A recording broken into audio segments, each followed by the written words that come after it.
chair to the kids. Do you need the fire police or ambulance? Oh, my husband's been shot. Take Curtain Road now. Listen to me, I can't hear you. Do you want the fire police or ambulance? Oh, my God. 10 Curtain Road. Who do you want to speak to, the fire police or ambulance? Police and ambulance. My husband's just been shot. In November of 2004, the Wilson family lived at 10 Crescent Road. All I saw was my dad on the floor in a pool of his own blood, and my mum over him.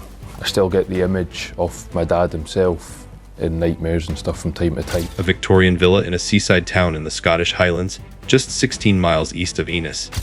A number of witness statements, and we've noted new statements from witnesses both locally, nationally and internationally.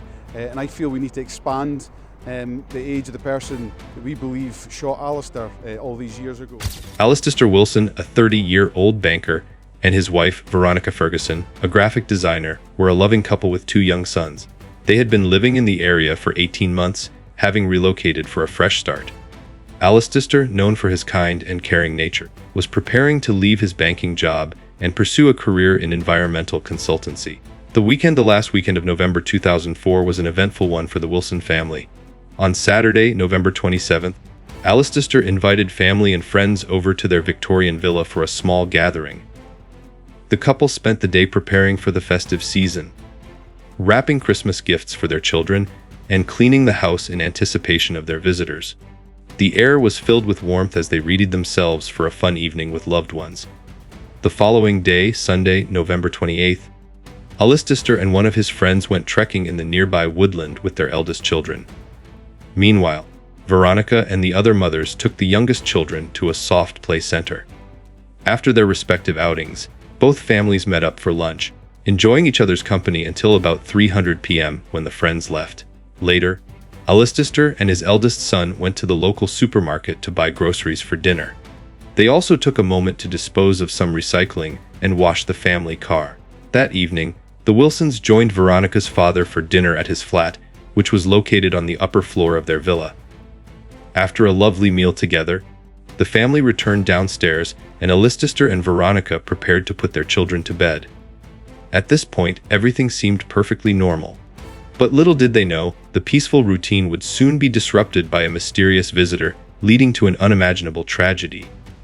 The stranger that evening, as Veronica and Alistair prepared their children for bed, the doorbell rang at around 7:00 p.m. Veronica, assuming it was the parent of the toddler they were looking after, went downstairs to answer the door. Normally, the toddler's parents would knock on the back door, which was always left unlocked, so it was unusual for them to ring the front doorbell. However, Veronica thought nothing of it and went ahead to answer. When she opened the door, she was greeted not by the toddler's parent, but by a stranger. The man was described as Caucasian, around 35 to 40 years old, with a stocky build and standing between 5'6" and 5'11". He was clean-shaven, wearing dark jeans, a dark baseball cap that obscured his face, and a dark blue bomber jacket. The man barely spoke, muttering just 2 words, Alistair Wilson. Veronica assumed the man was a colleague of her husband's, so she went upstairs to fetch him. Alistair exchanged places with Veronica and continued reading to their children. Veronica didn't think anything was out of the ordinary and heard nothing from her husband until about 10 minutes later, when the front door closed. Witnesses reported seeing Alistair and the man conversing outside, but due to the poor visibility and the night setting in, they couldn't provide further details. Alistair returned upstairs and showed Veronica a blue envelope the man had handed him. The envelope had Paul written on it but was completely empty. Both Alistair and Veronica were puzzled. Alistair decided to check the front door again, suspecting something was off. What happened next would change their lives forever. The shooting as Alistair stepped outside to investigate further, Veronica continued her routine inside. But just moments later, the calm of the evening was shattered by the sound of 3 loud bangs. Veronica's heart raced as she rushed downstairs, only to find her husband lying on the floor, blood spilling from his body. Alistair had been shot 3 times, once in the body and twice in the head. The blood loss was severe, and it was clear he was in critical condition. In a panic, Veronica quickly grabbed towels to try and stop the bleeding, while their eldest son, terrified, watched from the top of the stairs. She screamed for help and rushed out of the house, crossing the road to the Havelock Hotel, which was just across from their residence, to raise the alarm and call emergency services. As she ran, she noticed the stranger calmly walking away from their home, still holding the mysterious blue envelope. Veronica returned to Alistair's side, doing everything she could to stop the blood flow while waiting desperately for help. Her mind raced, struggling to understand what had just unfolded.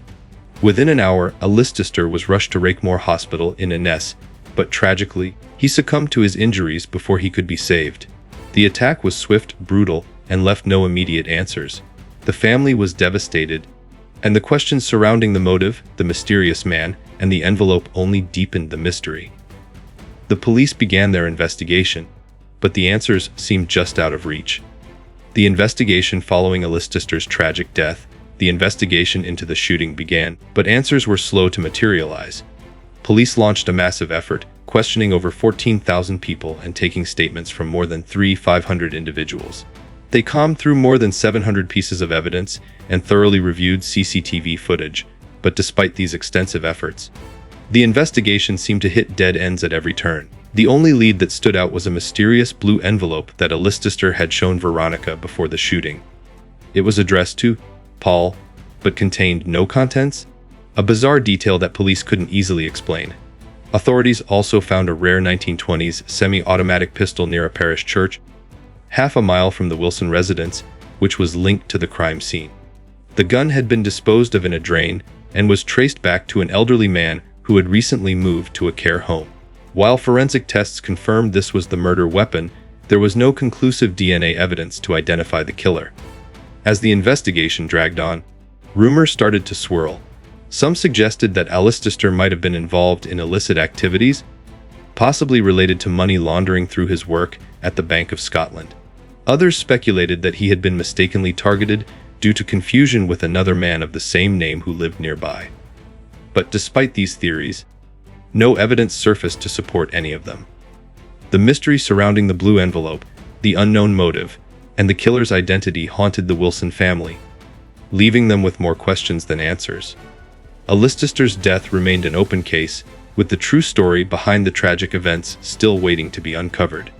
Unanswered questions despite years of investigation, the murder of Alistair Wilson remains shrouded in mystery.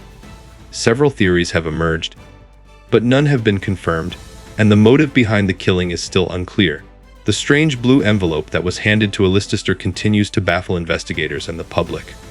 Why was it empty? Was it a message, a clue, or a red herring? And who was the mysterious man who approached Alistair that night? Rumors spread that Alistair might have been involved in shady dealings, or even money laundering, but the police found no evidence to support these claims. There were also suggestions that Alistair was the victim of mistaken identity. Another man with the same name lived nearby, but the police couldn't confirm this either. Even after years of reinvestigation, including new appeals from Alistair's son, Andrew, no solid evidence has come forward to shed light on the case. In 2022, a new theory emerged, linking the shooting to a dispute over decking at the Havelock Hotel, located directly across from the Wilsons' home. While this seemed like a plausible lead, it was still far from conclusive. Despite new statements coming in from the public, the killer's identity remains unknown. Alistair's family continues to seek justice and closure, holding on to the hope that new DNA technology and further investigation will eventually bring answers. As of 2024, Scotland's chief legal officer has ordered a fresh investigation into the case, offering a glimmer of hope that one day, the truth will come to light. Until then, the questions surrounding Alistair's death remain unanswered, leaving a family still searching for justice.